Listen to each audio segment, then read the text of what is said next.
સંતરામપુર તાલુકાના ગામડી ગામે અધૂરો રોડ કામ બાળકોના જીવ માટે જોખમરૂપ 1100થી વધુ વિદ્યાર્થીઓને ભારે પડી રહી છે મુશ્કેલી।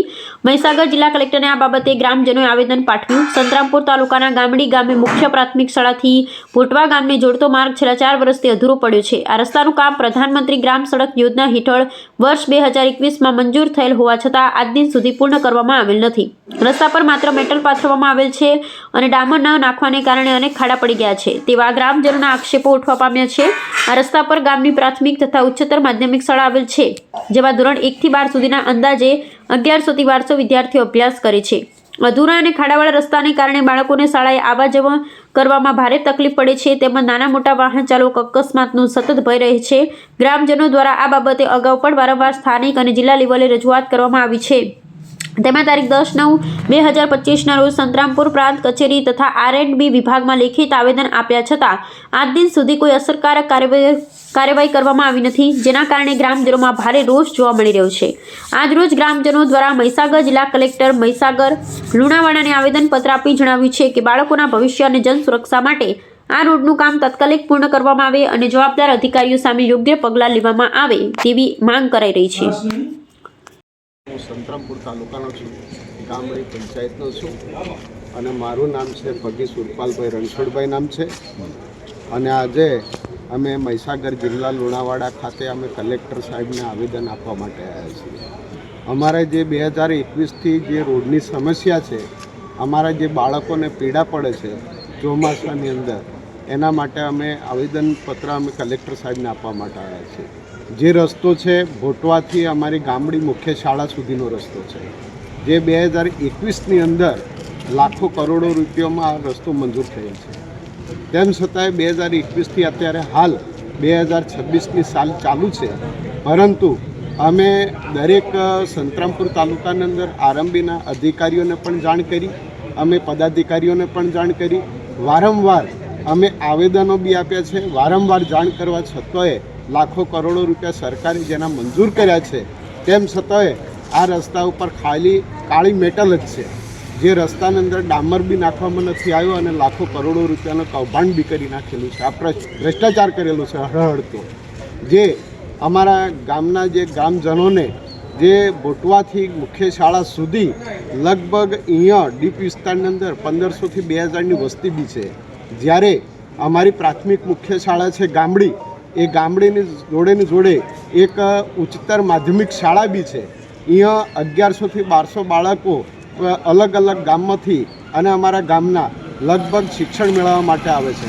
છતાંય જે અમારા બાળકોને શિક્ષણ લેવા માટે જો ચોમાસાનો સમય હોય ત્યારે અમારા ગામની અંદર જો અમારા બાળકને અડધો કિલોમીટર સ્કૂલ પડતી હોય તો ચોમાસાના કારણે 4થી 5 કિલોમીટર ફરીને પોતે શિક્ષણ મેળવવા જવું પડે છે। આવી જે અમારી સમસ્યાઓ છે, જે બહુ અમારા સમાજ માટે, અમારા બાળકો માટે, શિક્ષણ માટે સૌથી મોટી દુઃખજનક સમસ્યાઓ છે। એટલે અમે આજે અહીંયા મહીસાગર જિલ્લાની અંદર કલેક્ટર સાહેબને રૂબરૂ અમારું આવેદનપત્ર આપવા માટે આવ્યા છીએ કે અત્યાર સુધી કોઈ અમારા ગામની અંદર આ જે 2021થી 2026 સુધી 2021થી આ જે પ્રધાનમંત્રી રોડ મંજૂર થયો તેમ છતાંય એની સત્વરે કોઈ નોંધ લીધી નથી, જેના માટે અમે કલેક્ટર સાહેબને મળવા માટે આવેદનપત્ર આપવા માટે રૂબરૂ આવ્યા હતા। અને હવે અમે આવી રીતે અમે દરેક જગ્યાએ અમે જાણ કરવા છતાં, આવેદનો આપવા છતાંય અમારી કોઈ સમસ્યા સાંભળતું નથી ગ્રામજનોની, એટલા માટે સાહેબ અહીંયા ઉપસ્થિત થયા છે લુણાવાડા મહીસાગર જિલ્લા।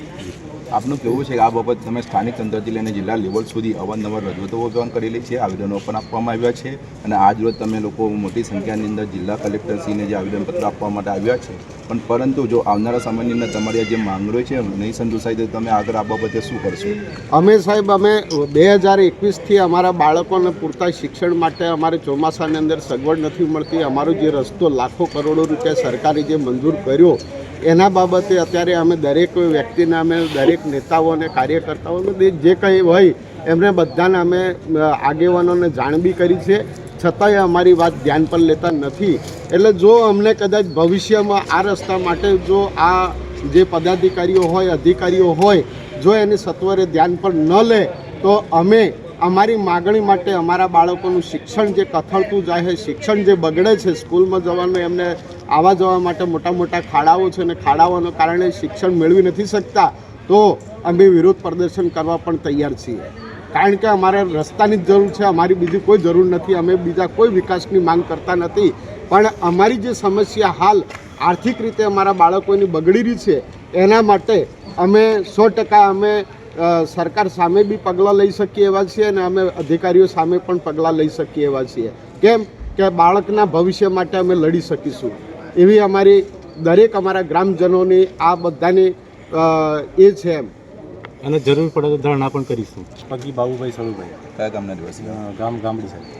આ બાબતે આપનું શું કહેવું છે? આપણું સાહેબ મુખ્ય પ્રાથમિક શાળાથી ગોઠવાને જોડતો રસ્તો બહુ મોટા ખાડા પડી ગયા છે અને અંદર એક કૂતર પણ આવે છે અને કૂતરમાં ચોમાસામાં જવા આપવામાં બહુ તકલીફ પડે છે અને 2 સ્કૂલો આવેલી છે આ રસ્તા પર, એટલે બાળકોને પણ જવા આપવામાં બહુ તકલીફ પડે છે.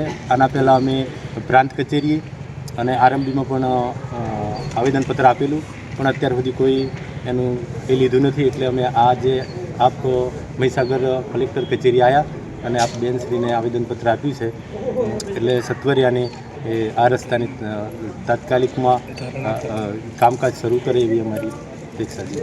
અગાઉ આ બાબતે પ્રાંત સાહેબને આવેદનપત્ર આપવામાં આવ્યું હતું, તેનો સમયગાળો કેટલો થઈ ગયો? લગભગ સાહેબ 3 માસ જેવું થઈ ગયું. 3 માસ જેવું.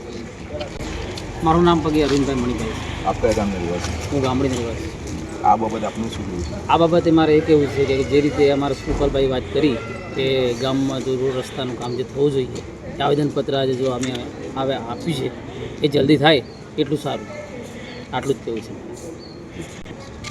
તમે જોયું આજે મહીસાગર જિલ્લા કલેક્ટર કચેરી ખાતે સંતામુ તાલુકાના ગામના રહેવાસીઓ મોટી સંખ્યાની અંદર આજરોજ મહીસાગર જિલ્લા કલેક્ટર સાહેબશ્રીને એક આવેદનપત્ર આપવામાં આવ્યા હતા.